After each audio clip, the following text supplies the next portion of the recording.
Hello வணக்கம். இன்றைக்கி என்னோடய பெரியம்மா எனக்கு சொல்லி கொடுத்த ஒரு சூப்பரான குக்கர் பிரியாணி தான் நான் செஞ்சுருக்கேன். எப்படின்னு பார்க்கலாமா?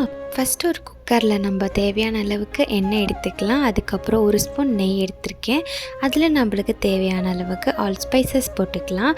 அது கொஞ்சம் அந்த எண்ணெயில் நல்லா ஃப்ளேவர் வந்ததும் நம்மளுக்கு தேவையான அளவுக்கு வெங்காயம், நான் 1.5 வெங்காயம் போட்டிருக்கேன். அதை நல்லா கிளறி விட்டுக்கலாம். அதுக்கப்புறம் அது கூடவே நம்ம 2 பச்சை மிளகா, அப்புறம் ஜிஞ்சர் கார்லிக் பேஸ்ட் நான் இங்கே இடித்து போட்டிருக்கேன். அது நல்லா சாட் ஆனதும் நம்ம தக்காளி போட்டுக்கலாம். தக்காளியும் நல்லா வந்ததும் மசாலாஸ் ஆட் பண்ணிக்கலாம். நான் இங்கே மஞ்சத்தூள், சில்லி பவுடர், கரம் மசாலா, அப்புறம் கலருக்காக கொஞ்சம் காஷ்மீரி போட்டிருக்கேன்.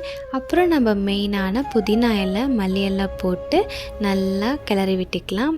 அதுக்கப்புறம் நம்ம அதில் ஒரு 1/2 லெமனும் ஒரு 2 பெரிய ஸ்பூன் கர்டும் நான் ஆட் பண்ணியிருக்கேன். அது கூடவே நம்ம தேவையான சிக்கன் நான் ரொம்ப கம்மியாக எடுத்திருக்கேன். ஏன்னா நாங்கள் 2 பேர் தான் இருக்கோம், அதனால் கம்மியாக சிக்கன் எடுத்திருக்கேன். உங்களுக்கு தேவையான அளவுக்கு எடுத்துக்கோங்க.